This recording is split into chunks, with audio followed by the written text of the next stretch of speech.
Hello, my name is Frank Christensen and I'm the coordinator of officials for IFAF in Europe. This is the first of 5 training tapes dealing with offensive holding. And today we're looking specifically at grab and restrict on kicking plays. Typically when something crazy happens, it happens on kicking plays because there's action all over the field. So we'll look at some examples and talk about who can and should see this and how much is enough or how much is too much and all that good stuff. But before we get to the training tapes, let's have a look to see what the rulebook and the MOFO have to say on this. In the rulebook, we go to 399B that defines holding as: the hand and arm shall not be used to grasp, pull, hook, clamp, or encircle in any way that illegally impedes or illegally obstructs an opponent. And that was pretty much it for the rule book. In the MOFO, we go to 3.3 contact fouls.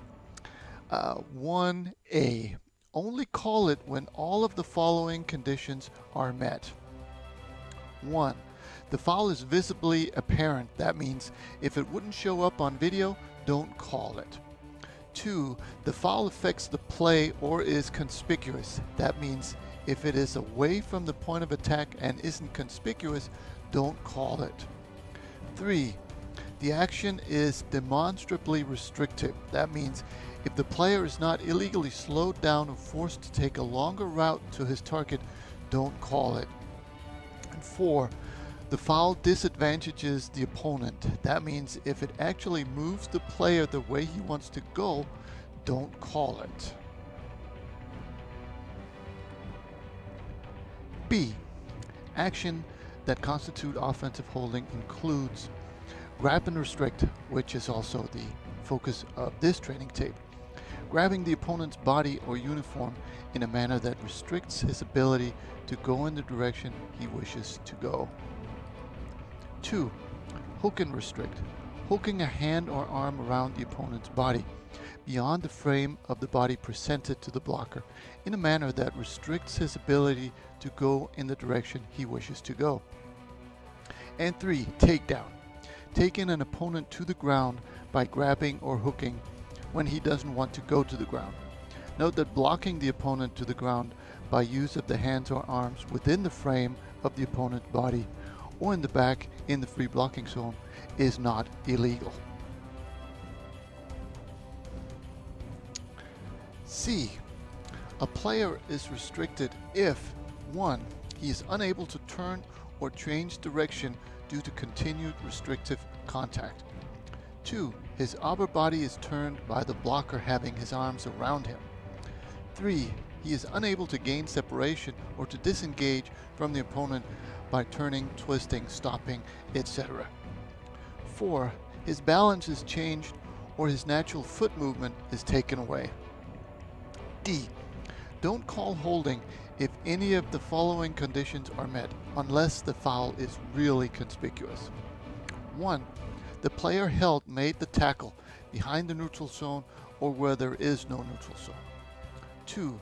The player knocks down or intercepts a pass. 3. The player recovers a fumble.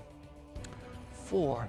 At the point of attack on a run, the opponents are squared up, moving with each other, and none of the restrictions above are noted. 5. It happens at the same time as a tackle elsewhere on the field. 6. It is behind the neutral zone and a forward pass has already been thrown or is in the process of being thrown. 7.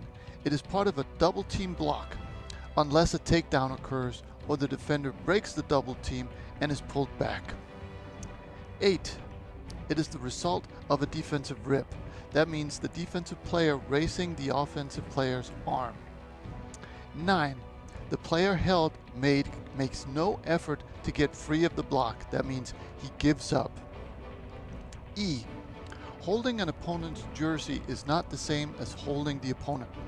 For jersey pull to be a foul, there must be demonstrable restriction to the player's movement. And finally, F. Watching the disengagement of opponents is as important as watching their engagement. If a defender slides off a block and is able to proceed normally in the direction he wants to travel, usually towards the ball, then it is unlikely that holding has occurred. And that was the MOFO and the rulebook. Now let's have a look at some game film.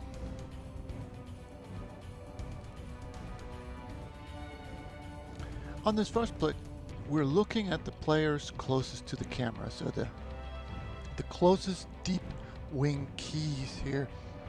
And the green player, there may be some holding there, but it's really not anything that is enough for a call, especially since it's called by the short wing, who shouldn't even be looking at it, and especially since the kick ends up with no return. So if you want to call something out of your area, make sure it's big, and right there it just doesn't look like there's enough for us to call. It's certainly something that we could let go. On this play, we're looking at the return team player to the far right in the screen right now, number 32. And he's going to come back here and he's going to do a little hold, but it never had an effect on the play. So right there, he's going to grab the shoulder, he's going to turn 21 around. You'll see right there, it's somewhere between the two full yard lines, but the returner actually gets tackled further back than that. So the hold never ended up having any effect on the play, and for that reason, we can leave this alone with a talk to. It'd be good to have a talk to and talk to the player and let him know that had this sprung the runner, it certainly would have been a holding that we want called. But here, I think we're okay letting it go.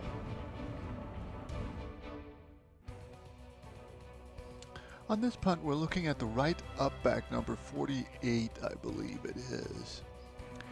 And we can let this one go for timing reasons, 49 really. So right there at the end, there's a good bit of grabbing and a good hold, but you see the ball is being kicked now and he still has very good position. There's no reason to call anything here.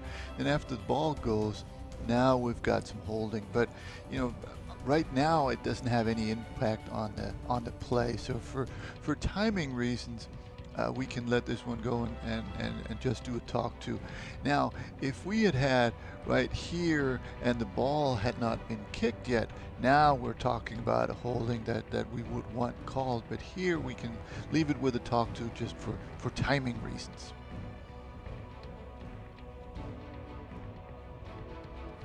On this last play, we're looking at a receiving team player number 85. So it's the white player away from the camera right there on the 50-yard line. If we follow him, he's going to come down, number 85. He's going to engage right there with an opponent, and now we'll notice where the runner is. He's on the 15-yard line, and right there you see the runner is right on the same yard line, and 85's right hand is on the opponent's shoulder, holding him back. Not a lot, but when it's point of attack right there, that is, in my view at least, that is enough. It was called by the deep wing. He's doing a good job of looking in his area. Had it not been called, probably wouldn't have been picked up on video, but I think it is a good call. It's right there, point of attack. He does prevent the kicking team player from making a play on the runner. There's a little bit of a shoulder dip, so I think this is just enough for a call and a good pickup by this deep wing. So that were a few examples of offensive holding on kicking plays. I hope you found something you can use on the field.